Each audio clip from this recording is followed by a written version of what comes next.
നമ്മൾ സാധാരണ സംസാര ഭാഷയിൽ ഉപയോഗിക്കുന്ന ഒരു വാക്കാണ് ആഫ്റ്റർ ബിഫോർ. അതൊക്കെ എങ്ങനെ ഹിന്ദിയിൽ അതിനെ പ്രസന്റ് ചെയ്യാന്ന് സാറോട് ചോദിക്കാം. ഓക്കെ, അത് ഹിന്ദിയിൽ സാധാരണ പറയുന്ന രണ്ട് വാക്കുണ്ട്, വളരെ ഫേമസ് ആണത്. കെ ബാദ് സേ പഹലെ. കെ ബാദ് സേ സേ പഹലെ. പെഹലെ. കെ ബാദ് ആണ് ആഫ്റ്റർ. ആഫ്റ്റർ. സേ പഹലെ എന്ന് പറഞ്ഞാൽ ബിഫോർ Before ആണ്. ഓക്കെ, നമുക്ക് ചില ഉദാഹരണങ്ങൾ നോക്കാം. ഒരു വർഷം മുമ്പ് എന്നാണെങ്കിൽ എങ്ങനെ പറയാം? ഒരു വർഷം മുമ്പ്. ഏക് സാൽ സേ പഹലെ. ഏക് സാൽ സേ പെഹലെ. ഓക്കെ, 2 ദിവസം മുമ്പ്. ദോ ദിൻ സേ പഹലെ. ഓക്കെ, അങ്ങനെ പോകാം. ഇനി ശേഷമാണെങ്കിലോ ഏക് ദിൻ കെ ബാദ്. एक दिन के बाद അവിടെ मैं अभी ये बताऊंगा, एक दिन के बाद बताऊंगा. ഞാൻ 2 ദിവസം കഴിഞ്ഞിട്ട് അല്ല ഒരു ദിവസം കഴിഞ്ഞിട്ട് പറയാം. ഞാനൊരു ദിവസം കഴിഞ്ഞിട്ട് പറയാൻ എങ്ങനെ പറയാം?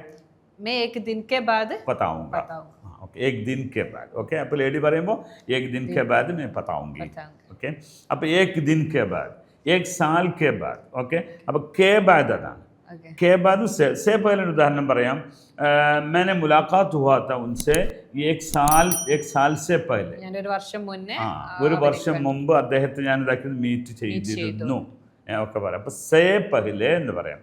मैं आपसे पहले हूँ, ഞാൻ നിനക്ക് മുന്നെയാണ്. മുന്നെയാണ്.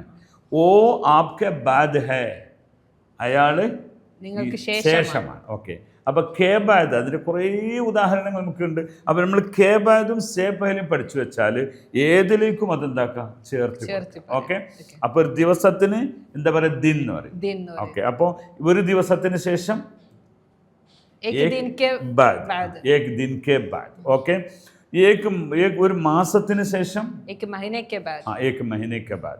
ഒരു വർഷത്തിന് ശേഷം एक साल के बाद. एक साल के बाद. ഇങ്ങനെയാണ് കെ ബാദിന്റെ പ്രയോഗം. അതേപോലെ സേ പഹലെ, ഉൻസെ പഹലെ മേ ഹൂം, അദ്ദേഹത്തിന് മുമ്പ് ഞാനാണ്. ഉൻസെ പഹലെ മേ ഹൂം, ഉസ്കെ പഹലെ മേ ഹൂം, ഇങ്ങനെ പറയാം. ഓക്കെ, അപ്പോൾ സേ പഹലെയും കെ ബാദ് നമ്മൾ പഠിച്ചു. ഓക്കെ, ഇങ്ങനെ ഒരു ഏത് ഭാഷക്കും അതിൻ്റേതായ ചില ശൈലികളുണ്ട്.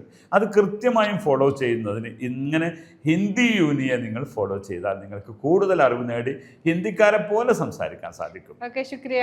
ബഹുത് മെഹർബാനി.